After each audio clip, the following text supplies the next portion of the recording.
wake that ass up. Early in the morning. The Breakfast Club.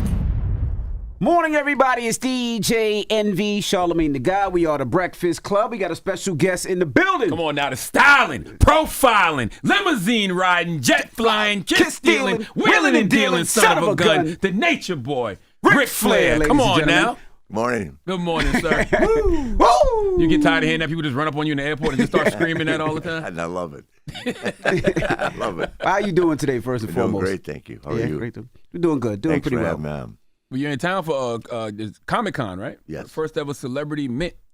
Yep. Tell us about that. You got these great cards here? Yeah. Those are actually gold, and there's silver there too. Okay. And these are all silver. This one has a gold inlay in it. Yep. And they're made by Celebrity Mint out of Houston and distributed via eBay through them. Basically all over. There will be after 10:30 tomorrow. When you first started your wrestling career, did you see things like this? That Never. they'd be trading cards with you? Never. Really? That's amazing. Never imagined, especially in silver or gold. Mm-hmm. I want to start from the beginning for people that don't know. You know, this is always a story because kids grew up on wrestling, right? You grew up and you see your first superhero was a wrestler and you wanted to be a wrestler and you got in trouble with your mom because you jumped off the kitchen table and you broke something you wasn't put somebody supposed in to a break. figure 4 leg lock. Yeah, you put somebody in a figure 4 leg lock. You broke somebody's leg. So what got you, Ric Flair, into wrestling? What made you say, I want to be a wrestler? So tell us that journey for people that don't know. Well, I grew up loving it, watching it, and I went to Minnesota to play football. And obviously, like every idiot that comes along that wants to be in a fraternity, you join a fraternity and forget about college. Mm-hmm. So I had fun at fraternity and forgot to go to class. And back then, all you had to do was go to class. That's all you had to do to Didn't pass. have to say. Just had to show up, get your mind marked down. But 30 below zero, 2 mile walk from the fraternity house. I just and then when I became academically ineligible, I was living with Ken Patera, 72 Olympian, and Vern Gagne, the AWA was in Minneapolis, and said, "You want to be a wrestler?" I said, "God, I love it. But of course, I'm going to try it." And the rest is history. Wow. I quit a couple of times. It was a lot more intense than I anticipated. But What made you finally retire for good after 50 years? Well, I had that one match last year. I still feel great. It's funny. I people misunderstand when I say I wish I could wrestle again. Like I feel great. I'm probably one of the few guys that still with no hip replacements or knee replacements or shoulder, and I feel great. So I could, but actually I could, but I won't. Now, when you first started wrestling, I didn't want to quit. You didn't want to. Vince McMahon said it's time. That's okay. So when you first started wrestling, break us down because you wanted to be different from everybody else, and you were different from everybody else. So what gave you that mind frame? What said this is what I'm gonna be? I'm gonna wear these robes. I'm gonna be fly. I'm gonna be. That was after the airplane crash, 1975. I crashed in an airplane, killed a guy, and paralyzed 2 other guys. And while I was rehabbing, and hopeful of ever wrestling again, I met a guy named George Scott who said, "Why don't we make you a little bit like Buddy Rogers?" And Buddy was very popular in the 50s and 60s, Nature by Buddy Rogers. So I just took that, and in the words of Harley Race, remember Harley? Mm-hmm. Flair took Rogers' gimmick to a whole new level. He lied to. He had no idea who Harley Race is. No, I don't know. I'm gonna look it up though. Right? He had no idea who that is. You survived a plane crash in 1975. You survived death a couple of times, but when you survive a plane crash, how did your life change? Like, what is your mentality from that point on?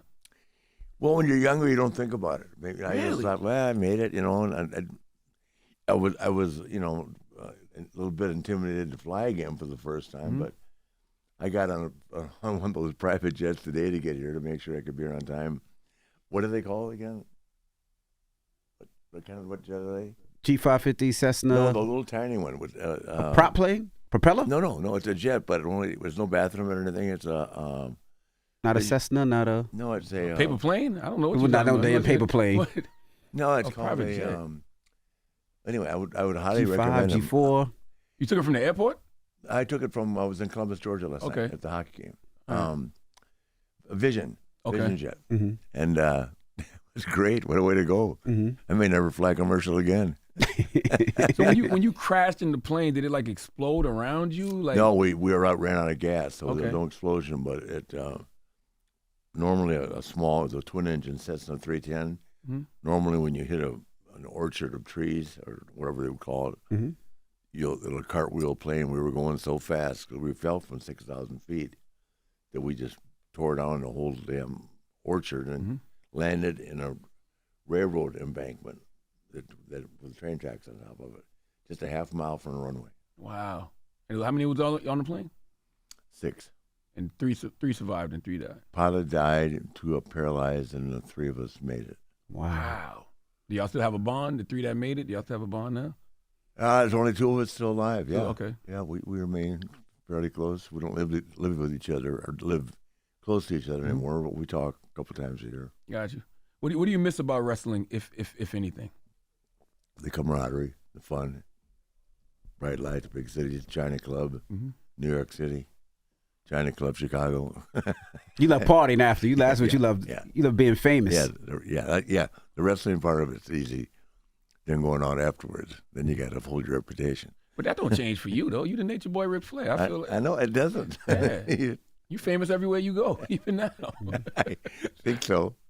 How I'm mu- lucky enough to be here. How much practice did you guys have to do when it came to I don't wrestling? practice. No? No. There was no practice back then? You just work out and just the match is at 8 and you're there? Yeah, because I'm a little different than a lot of guys. A lot of guys like to go out and well, I'm not saying it later on because it's part of the deal now where the guys have to rehearse and all that. But I just was always, the old school, you got to hear the crowd. You can't rehearse something that you don't know how the people are going to react to. And that's one of the problems today when the young kids, they have this match put together, they walk out the door and the fans aren't reacting the way they want it, and because they don't have the experience, not the ability, but don't have the experience, they can't change it around. And that's why sometimes you're not getting the reaction from the crowd they want. So when you were wrestling, there was no practice. It's 2 men in that match, and whatever happened. You get slapped we in the knew face. the outcome, and then And we just know from there. So when you get slapped in the face, it wasn't practice. It's like, oh, this just slapped me in my face. yeah, I would tell them to. Wow. Yeah, or hit me with brass knuckles. We used to hit each other with brass knuckles in the old days. Not the real brass knuckles, right? Yeah, bust ourselves open. We were called the hard ways. Jesus Christ. Gee, You can what? break. There's still a bone right here. It's real just clip it. It'll open up. Oh, so you don't even got to hit hard. You just look. Yeah. Okay. And then I was always had that surgical little thing right here. That was the best part of my work.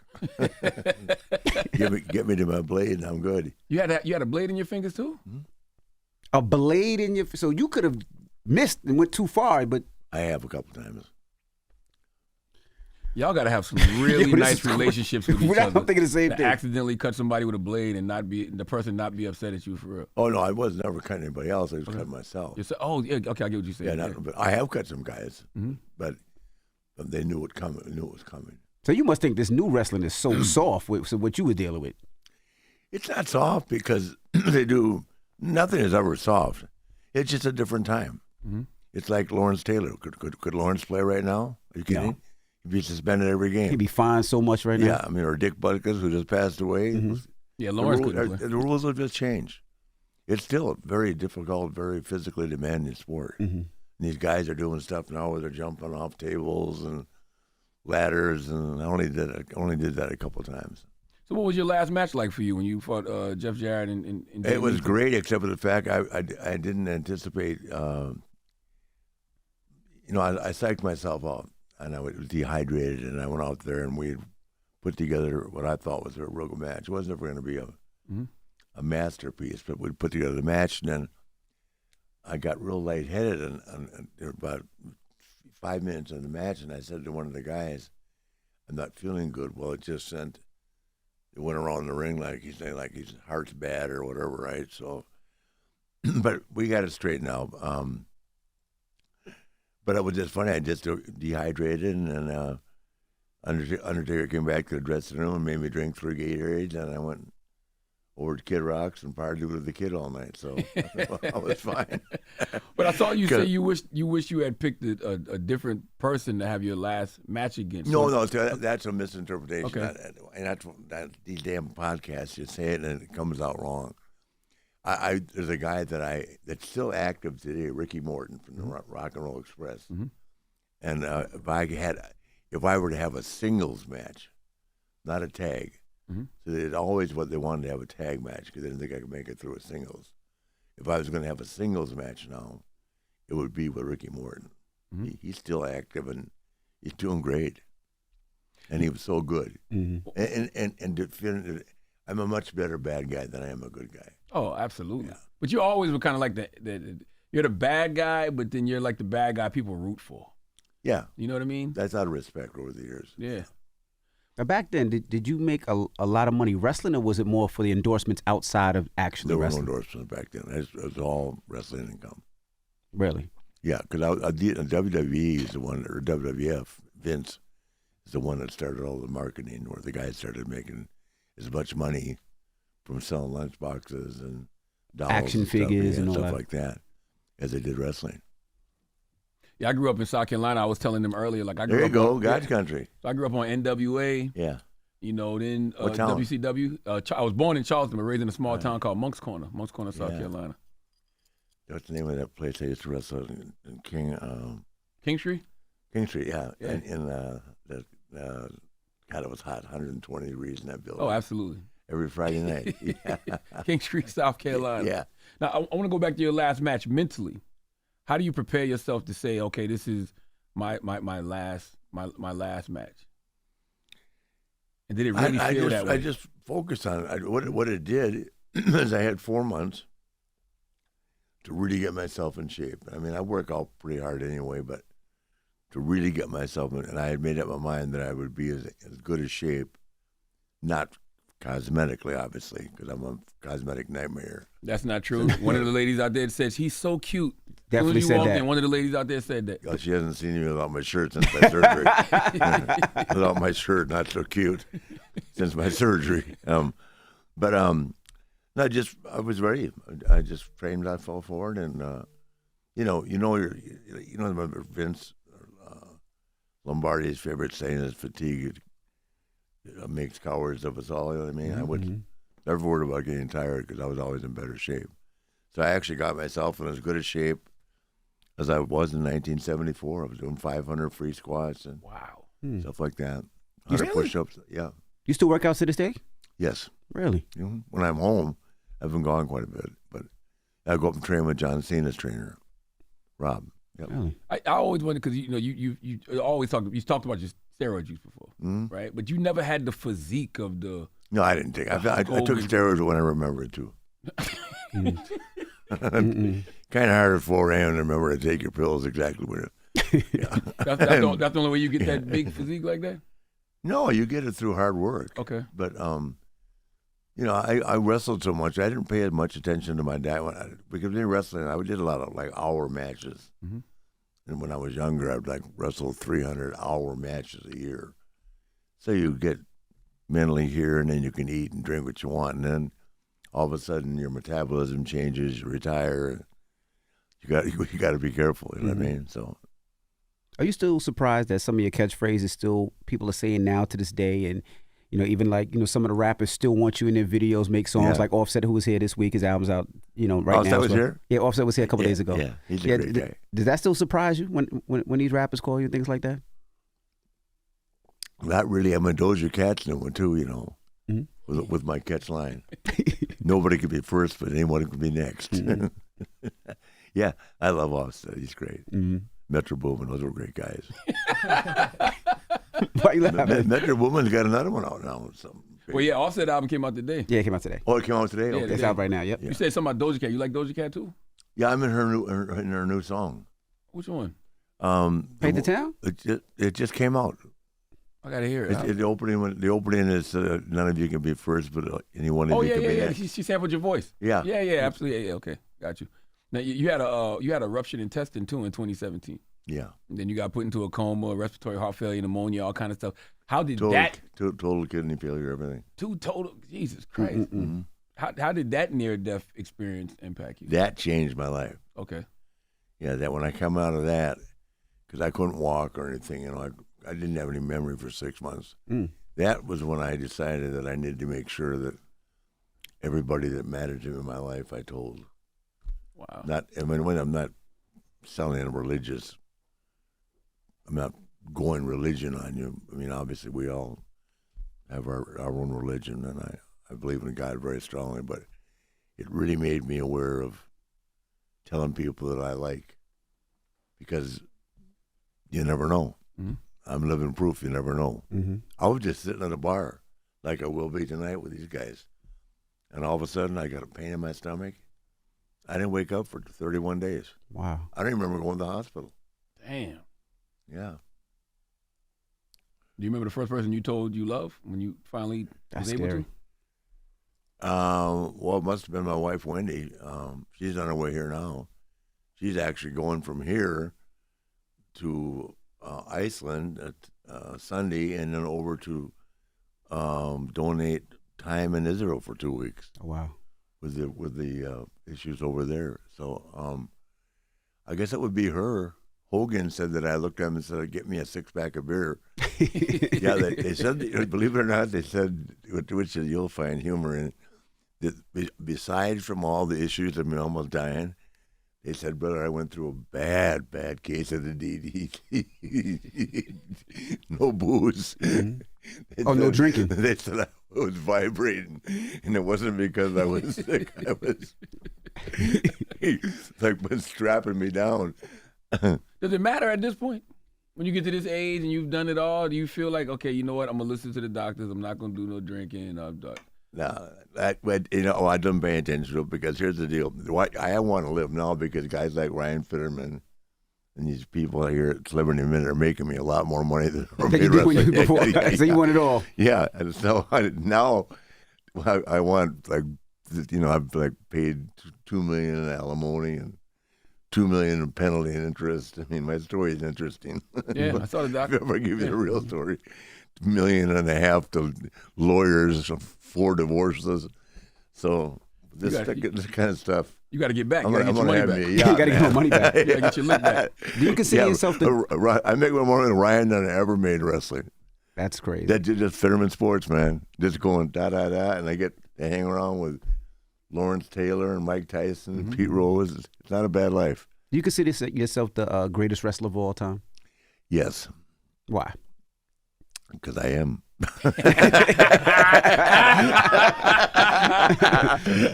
I'm not on my Mount Rushmore. You're not? No, because I think it's better to have somebody else put you there. But my Mount Rushmore, in terms of importance to the business, is Stone Cold, Hulk, obviously, Undertaker, and I think Shawn Michaels. Shawn Michaels is the greatest performer of all time in our business. So what makes you the best? Because I think everybody would put you on I can do a Mount little bit of Rushmore. everything. Okay. It doesn't make me the best. I'm just being me a little bit.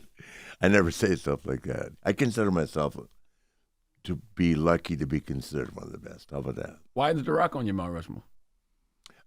He would be, except he didn't stay long enough. I think part of the Mount Rushmore is longevity.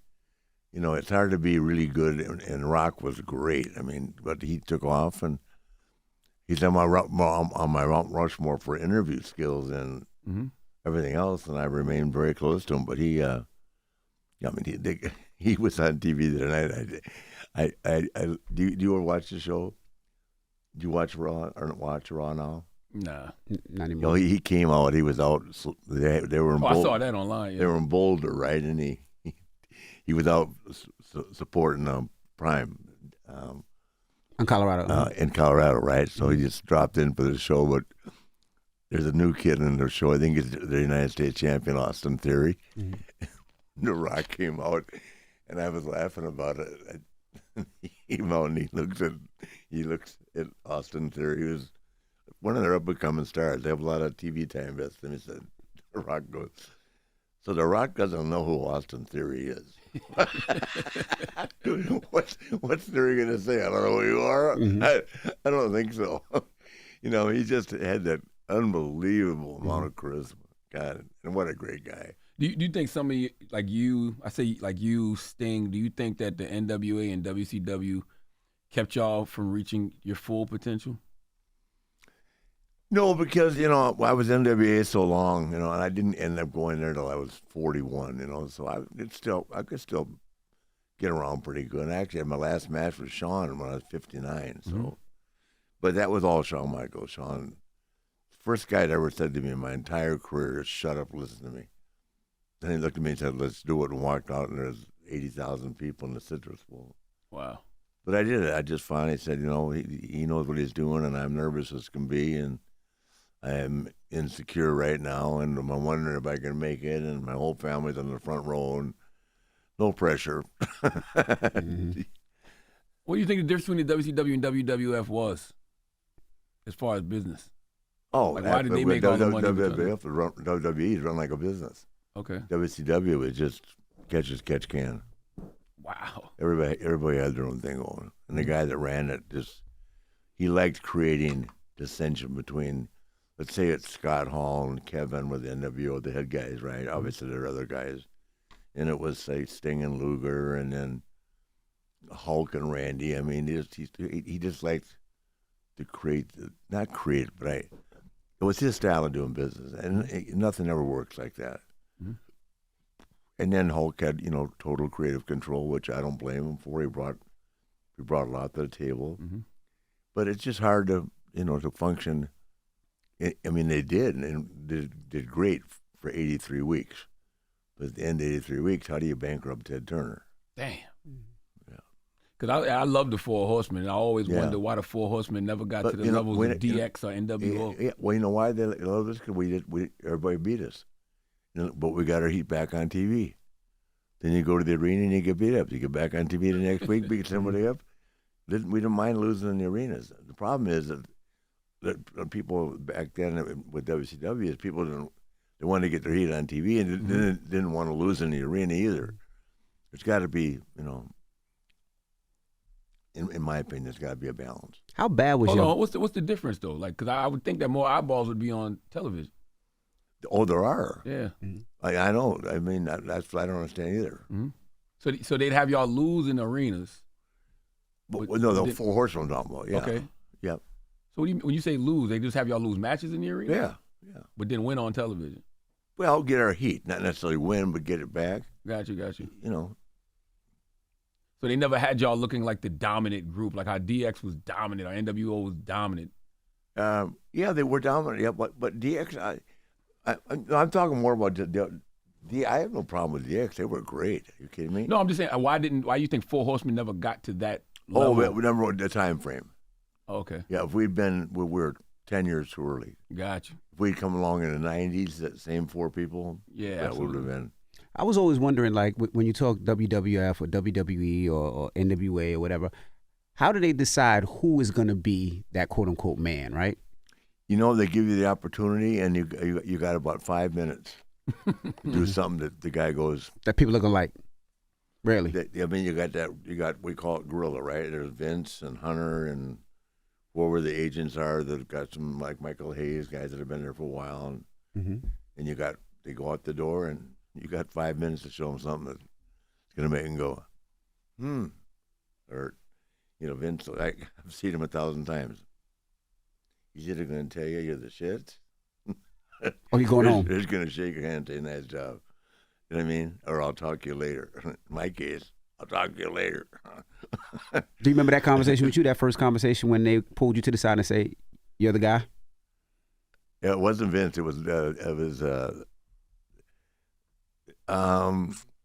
that's when I won the NWA championship for the first time. Mm-hmm. Now, I guess that'd be 81. But I wasn't the guy I thought I was. But I had wrestled so many guys that were really good in that one area of the Mid-Atlantic, right? Mm-hmm. That when I went on the road and started wrestling guys for an hour that didn't know anything about wrestling, when I thought I knew it all, I was lost, and I didn't draw. So they took it off me, and then I prepared myself and got myself back and realized that everybody's not going to be the best wrestler every night. And then the second time I was ready to go. And that's when I really turned it on. Mm-hmm. Where did the figure 4 leg lock come from? Buddy Rogers. Okay. Does that work in real life if you put somebody in that? Oh yeah, oh yeah. Really? I put a linebacker at Penn State still sitting in the bar, sitting on the floor of a bar. Do you still do it? Do you still do it now? If I can put it on somebody, yeah. You got to let me put it on. I would love to see you put on Charlamagne one time. Just one time. Tell me about the guy in the bar in Penn State. What happened to him? Well, he the phony wrestler thing. He said figure 4 and get out of it. So I was with trying to think who was on the quarterback then. The kid that played for the Panthers. Cam Newton? No, Cam didn't play for Penn Cam. State. Cam's Auburn. Auburn, yeah. No, the guy before him. Let me see. Who before Cam? Kerry Collins. Mm-hmm. Penn State, right? Mm-hmm. So we're down on the landing there in Pittsburgh and drinking, and this linebacker with Kerry Collins, and the kid told me, he said, I can get out of that. I said, no, you can't. He said, yeah, I can. I had been at the Dapper Dan, right, with I was with Marty Schottenheimer and Bill Cowher, who were all down there drinking. And so I put it on him. I said, you got to let me get it on you. He was a big kid, too. He's still laying there. If you feel up for it before you leave, I want to see you put it on Charlamagne. He'll let you do it. I'm not yes, doing that. one time, yes. No, and you got to tap out. Yes, I would love to see that one time. Come on. You won't have me back on then. What's your favorite iteration of the Four Horsemen? Arn, Tully, myself, and Barry Windham. That's the original one, right? Huh? Is that the original one? The original one was with Ole, but Ole, his kids were older at that time, and he wanted to work part time, and Ole was great. But the best four were Barry, Arn, myself, and Tully. Do a lot JJ. Do a lot of younger wrestlers come up to you and ask for guidance and mentorship? And do you give it to a lot of the younger wrestlers? I try to, but I realize it doesn't mean anything because the first thing they're going to is, what do you think? What do you think all the young wrestlers? It's not just young I'm sure wrestlers. they want to be famous more important than skill. They want to go look and see what the fans are saying. Yeah. Mm.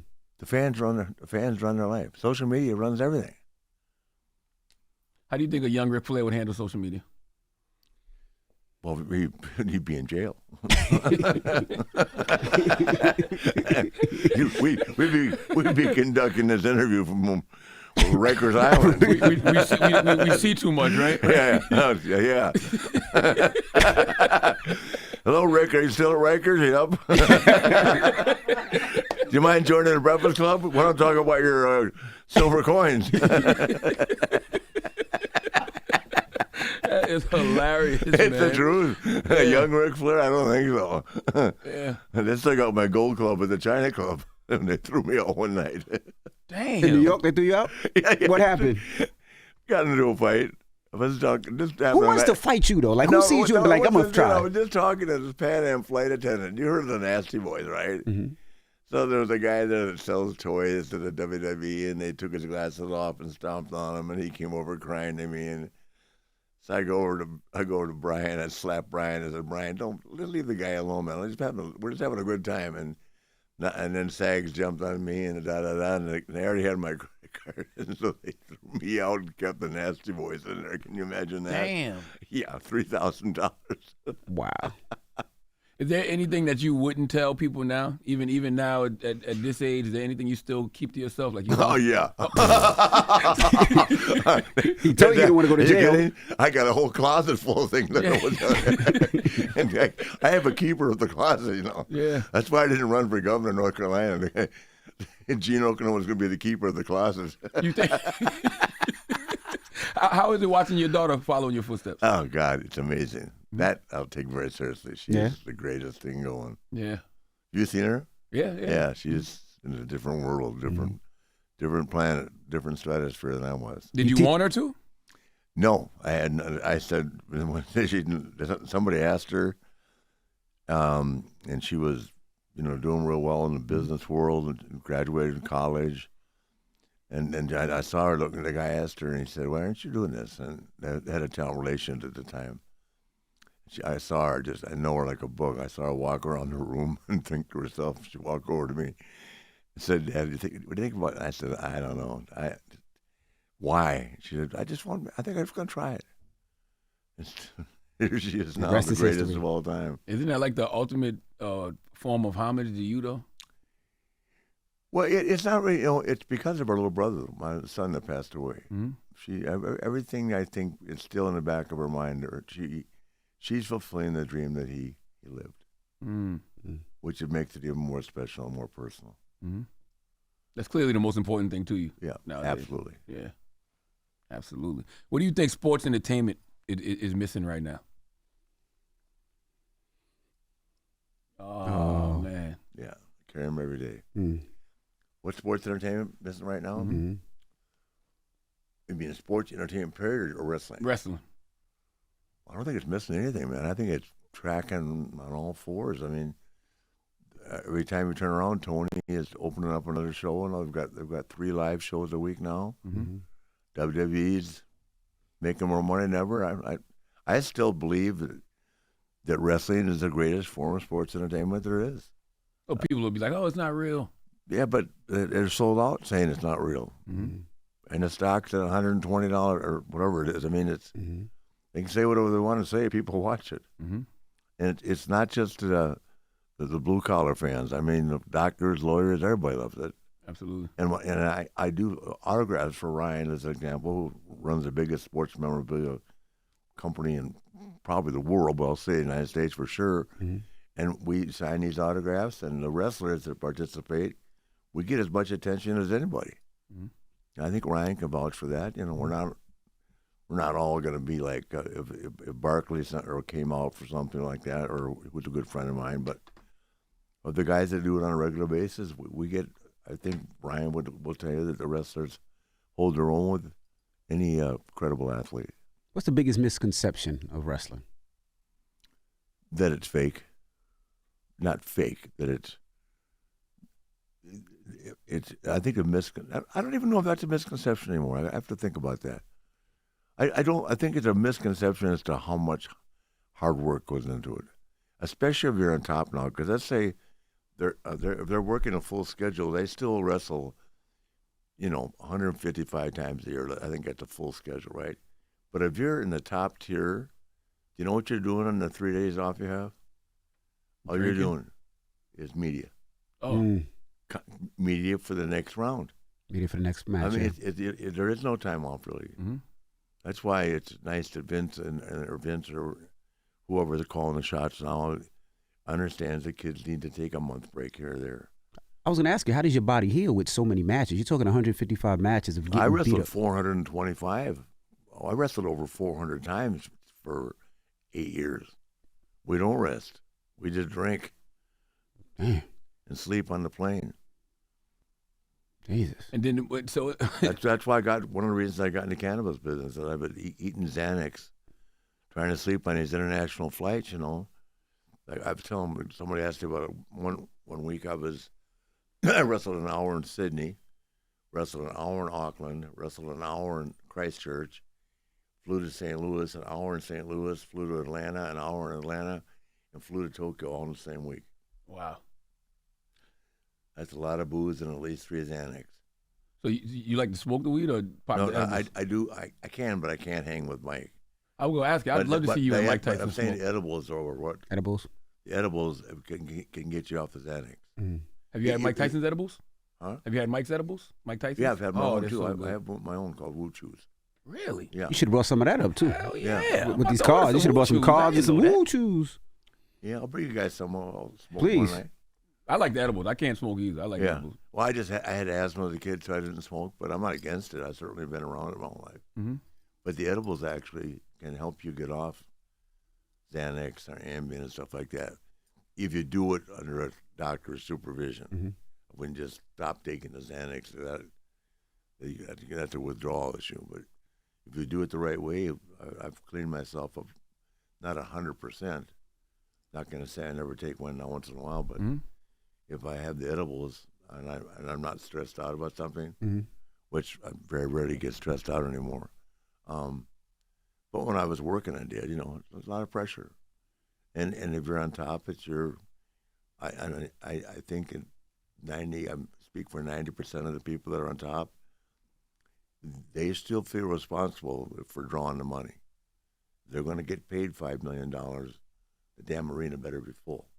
Yeah. Because the other people underneath it, even though they have guaranteed salaries, will make more. Does that make sense? Mm-hmm. They want to exceed their guarantees. Mm-hmm. That's the goal. Mm-hmm. Damn, that's why the rappers like you, man. The new rappers. You do drugs like them. Xanax? I big- used to. Yeah. Yeah, that's all. No cocaine, no painkillers, nothing, ever. Damn. Wow. What was the most you ever made for a match? Or for a salary for a year? For a full year, the most I ever made, Mm-hmm. 800,000. No. God damn, that's robbery Jesus. for Ric Flair. What? I make twice that with Ryan Fitterman. That's insane. Damn, And you ain't got to Thank you you, ain't got to Ryan. beat your body up. Jesus No, Christ. no, I just got to go out and hang out with him while he drinks tequila at night. Well, let's talk about the reason that you're in town, Comic-Con. Let's talk about these coins and these Yeah. cards that Talk you about have. them again. Yeah. Are they why not? awesome? We can feel the weight of them. Yep. Solid silver, guys. So people can buy these coins. They're $5, right? It says $5 on the back, or they worth $5. The price will actually be announced tomorrow. Oh, the price will be announced 10:30. tomorrow. We can keep these, right? I don't know. You'll talk to the. We can keep these, Ryan, or these just for show? Oh, damn, Kenny. Damn, Okay. Kenny. I done took pictures of them and sent them to people. Like, Yeah, me too. I was asking. Oh, thank you. oh, okay, word. So Thank people you. could purchase the cards and you'll sign them at Comic-Con. I'm not sure what they're doing. I'm doing whatever they want me to. So what are they doing over Come there? here, Ryan. Come on. Come here. Come to the mic. One of y'all come to the mic so y'all can explain it. Any one of y'all. So the Nature Boy will be releasing our products October 14th, which is tomorrow at 10:30 live on eBay Live at Comic-Con. So we'll post all the prices and all the products that are available, and Rick and I will be opening them live for customers. So there's different chase elements inside there. So there'll be redeemables for personalized memorabilia from Rick. A meet and greet with Rick is also available. So there's a lot of cool stuff that we'll announcing tomorrow morning. And are these limited edition? Yeah, so I made 1,000 of the silver coins in the bigger holders there. Those I made 1,000 of those. Okay. There's 1,000 of those, and then of the gold card, there's 500. Wow. So the 500 That's for the actual gold. Yeah, Okay. it's pure gold. Isn't that nice? So his is different than mine, right? I see he's red in his. Mine is. Yeah, so he has the chase. So when we stop, I'll explain everything to you guys, and we'll split it up evenly amongst you guys. Oh wow, I love it. Right. All so right. Is there a website? It's so celebritymint.com, CelebrityMint.com. but distribution will be handled by eBay. Okay. So get the Comic-Con early, and hopefully they can get some of this stuff. And Yep. Rick will be there to meet Yes. some people. Yes, Yes, sir. Wow, that's so cool. Congratulations, man. You deserve it. Thank you, sir. The fact that you got your body beat up and they only paid you $800,000, I love to see you win in that now, was man. just 1 year. That was just 1 year. I mean, just 1 year. I love to see you. 500 was the most.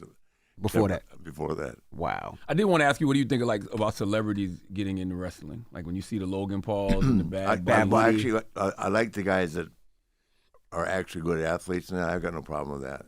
Mhm. I'm not crazy about some of the people they bring in, but I mean, when they actually couldn't get in the ring, and Bad Bunny was a really good. He friend did of pretty mine. good. He did really. He killed good. it. He did really good. Mhm. But that Paul kid, believe it or not, I know that Sean trained him, which I wasn't aware of. But that Paul kid is damn good. He's an athlete. But He's an athlete, yeah. And he ain't afraid of anything. Yeah.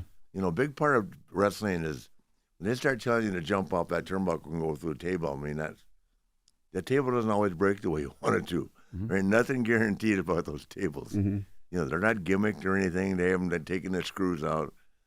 You got to hit them right dead center in the middle. They won't break the right way. Wow. Hold on, so those tables weren't staged? They weren't No, absolutely not. God dang. That's a big misconception. Do you know how many people y'all got hurt that went home and tried that on one of them tables? Oh, yeah, I'm sure. Especially Jesus. with the steel chairs. Yeah. Steel chair, they don't no more headshots because of all the concussion issues. You know, I mean, guys like Mick Foley, and I mean, the stuff Mick did is still if you look at the stuff Yeah. going off the top of the cage, and then that time I was just talking to Taker about it the other day when they were on top of the cage, and Taker said, "God, Mick, I can feel that the wire's breaking on top, right?" And Mick said, "I'm ready," and when he fell through, landed in the back of his neck, teeth went through right to his nose. Oh my God. I mean, Mick has beat his brains out, man. More. I mean, thumbtack matches. I only had a couple of those with him, but and it doesn't hurt while you're out there. But man, when you go back there and they're pulling thumbtacks out of you and the barbed wire stuff, the barbed wire is really rough. That barbed wire baseball bat, there's nothing good about that. Jesus. All the time, I thought all that stuff was I props. thought it was fake. I thought it was props too. I'm like, there's no way that's real thumbtacks. They got to be plastic. No. No way that's real barbed wire. But when you hit a guy with a barbed wire, but you're going to hit him one time. And once again, it doesn't hurt when you're out there because the adrenaline's flowing, right? But when you go back and you've got barbed wire in your head. Y'all had to be on more than adrenaline. You had to be on something. There's no way y'all went. No, I mean, they didn't stick. It didn't, the barbed wire didn't stick in you, but it whacked you. Yeah, when your adrenaline's running, you'd be surprised. How many medics were backstage? How many what? Medics, ambulances. Oh, they have 2 full-time doctors. Just 2? Mm-hmm. Had to be some cocaine involved, man. Cocaine? Just had to be. Not for me, never. Really? So people just went out there sober? You don't teach the kids about cocaine anymore. Back in the 80s, yeah, it was very prevalent. But I never hear of any cocaine use in our business. I'm not saying they don't. Yeah. Right. But it's certainly not done on the premises of the wellness policy the WWE has. It's stricter than, actually, it's probably stricter than the NFL. Wow. And I'm sure Tony has the same thing at AEW. Mm-hmm. They can't afford to have someone, Overdose and die. stuff like Especially can't. with kids watching. Absolutely. Wow. Well, Ric Flair, we appreciate Nature you for boy. Thank you. joining us. man. Thank you so much. Make sure you head out to Comic-Con. Get what you got to get these mint cards. And I can't wait till we get a Ric Flair movie, man. I know. Guess what? It's coming down. Based off your book, To Be a Man? No. To Be a Man? I can't tell you anymore. And I just got the word. The writer's strike is over. Wow. Well, So we gonna get a Ric. Wow. This guy right here. Really? I can't say. He said he can't say no more. Wow. Can't say anymore. All right. All right. All right. It's the Breakfast Club. It's Ric Flair. I want to come back. Yeah, anytime. Anytime. Wake that ass up. Early in the morning. The Breakfast Club.